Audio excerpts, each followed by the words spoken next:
Cyrus मिस्त्री जी का कल 4 सितंबर 2022 की शाम को कार एक्सीडेंट में निधन हो गया।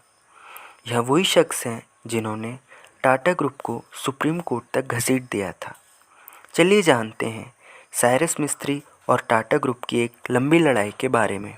सपूरजी पलुंजी ग्रुप और एसपी ग्रुप, जो कि साइरस मिस्त्री और उनके पापा पलुंजी मिस्त्री की कंपनी थी।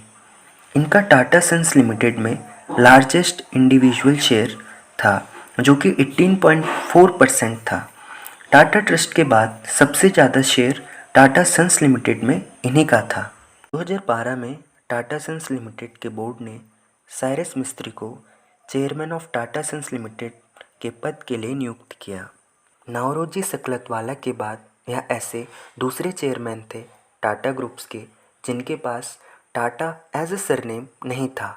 टाटा सन्स लिमिटेड का इनकी लीडरशिप में बहुत ग्रोथ हुआ।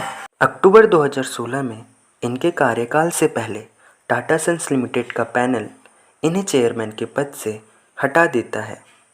उनका यह कारण होता है कि ज़्यादातर शेयर होल्डर इन्हें चेयरमैन नहीं बनाना चाहते।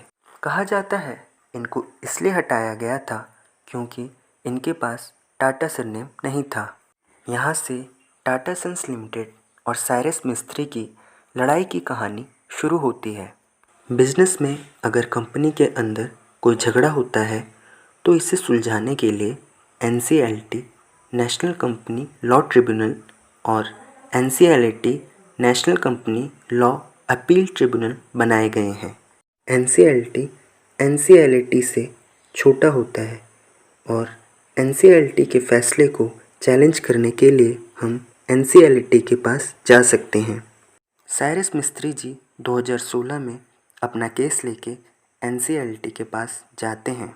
इनके दो मेन एलिगेशन थे, दो मेन आरोप थे। पहला, persecution of minority share holder, यानी जिनके शेयर कंपनी में कम है उन्हें परेशान किया जा रहा है। और दूसरा, miss handling in companies affairs, मतलब कंपनी के डिसीज़न ढंग से नहीं लिए जा रहे हैं, इसमें करप्शन हो रहा है। उनका कहना था कि टाटा ट्रस्ट और उसके डायरेक्टर्स कंपनी पैनल को कंट्रोल कर रहे हैं। रतन टाटा और टाटा सन्स मालिक बने हुए हैं, बाकी सब कठपुतली की तरह काम कर रहे हैं। जुलाई 2018 में NCLT साइरस मिस्त्री के अपील को रिजेक्ट कर देती है।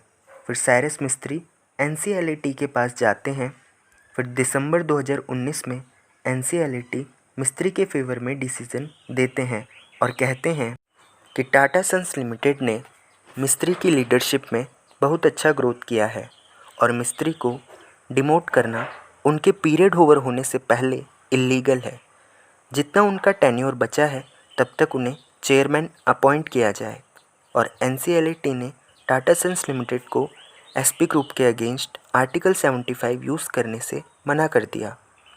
आर्टिकल 75 का मतलब है कि Tata sons limited SP group को अपने शेयर बेचकर कंपनी से हटने के लिए मजबूर कर सकता है। फिर टाटा सन्स लिमिटेड NCLAT के फैसले के खिलाफ सुप्रीम कोर्ट जाते हैं। फिर सुप्रीम कोर्ट मार्च 2021 में टाटा सन्स लिमिटेड के पक्ष में जजमेंट देता है और कहता है कि कोर्ट किसी भी कंपनी में किसी भी आदमी के प्रमोशन या डिमोशन में दखल नहीं दे सकता। और मिस्त्री को इसलिए हटाया गया क्योंकि ज़्यादातर शेयर होल्डर उस पर अपना विश्वास खो बैठे थे। दोबारा साइरस मिस्त्री सुप्रीम कोर्ट में अपनी रिव्यू पिटीशन देते हैं। फिर मई 2022 में सुप्रीम कोर्ट उनकी रिव्यू पिटीशन को रिजेक्ट कर देता है। गाइस, आपका इसमें क्या ख्याल है? कमेंट कर ज़रूर बताएं और लाइक शेयर सब्सक्राइब करना ना भूलें।